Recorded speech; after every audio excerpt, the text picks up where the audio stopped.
बुंदेलखंड उत्तर प्रदेश का वो क्षेत्र जहां मेहनती किसान और उपजाऊ भूमि तो है, लेकिन पानी की कमी लंबे समय से विकास की सबसे बड़ी चुनौती रही है।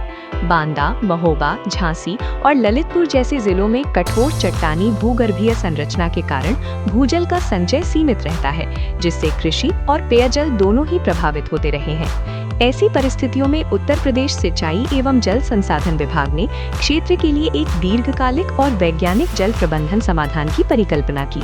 इसी दृष्टि से केन बेतवा लिंक परियोजना को आगे बढ़ाया गया, जिसका उद्देश्य केन नदी के अधिशेष जल को बेतवा नदी के जल अभाव वाले क्षेत्रों तक पहुंचाना है। 22 मार्च 2021 को हस्ताक्षरित समझौते के साथ लगभग 44,605 करोड़ रुपए की लागत वाली इस राष्ट्रीय परियोजना ने बुंदेलखंड के जल भविष्य को सुरक्षित करने की दिशा में एक ऐतिहासिक पहल की शुरुआत की।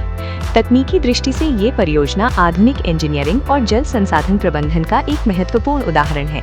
परियोजना की मुख्य संरचना के रूप में केन नदी पर लगभग 77 मीटर ऊंचा और 2031 मीटर लंबा दौधन बांध निर्मित किया जा रहा है।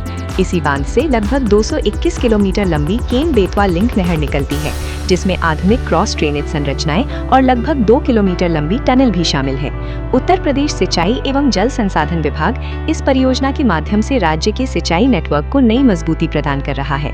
इस प्रणाली से उत्तर प्रदेश के लगभग 2.51 लाख हेक्टेयर क्षेत्र में नियमित सिंचाई सुविधा उपलब्ध होगी, विशेष रूप से बांदा, महोबा और झांसी के वे क्षेत्र जो अब तक नहर प्रणाली के अंतिम छोर पर होने के कारण जल की कमी से प्रभावित रहे हैं। इसके साथ ही इस परियोजना के माध्यम से लगभग 21 लाख लोगों को स्वच्छ पेयजल उपलब्ध कराने का लक्ष्य भी निर्धारित किया गया है। ये परियोजना केवल पारंपरिक सिंचाई तक सीमित नहीं है, बल्कि आधुनिक और टिकाऊ जल प्रबंधन की दिशा में भी एक महत्वपूर्ण कदम है। उत्तर प्रदेश सिंचाई एवं जल संसाधन विभाग इसके अंतर्गत लगभग 5 लाख हेक्टेयर कमांड क्षेत्र में ड्रिप और स्प्रिंकलर जैसी माइक्रो इरिगेशन प्रणालियों को बढ़ावा दे रहा है, जिससे जल उपयोग की दक्षता बढ़ेगी और पर ड्रॉप मोर क्रॉप के लक्ष्य को साकार करने में सहायता मिलेगी। इसके साथ ही लिंक नहर के आसपास स्थित अनेक पारंपरिक तालाबों और जलाशयों को इस नेटवर्क से जोड़कर भूजल पुनर्भरण की प्राकृतिक व्यवस्था भी विकसित की जा रही है। इस प्रकार सतही और भूजल के संतुलित उपयोग के माध्यम से क्षेत्र में जल संतुलन बनाए रखने का प्रयास किया जा रहा है। जब केन नदी का जल बेतवा बेसिन में पहुंचेगा, तो ये केवल खेतों तक पानी ही नहीं लाएगा, बल्कि पूरे बुंदेलखंड क्षेत्र के विकास को नई दिशा देगा।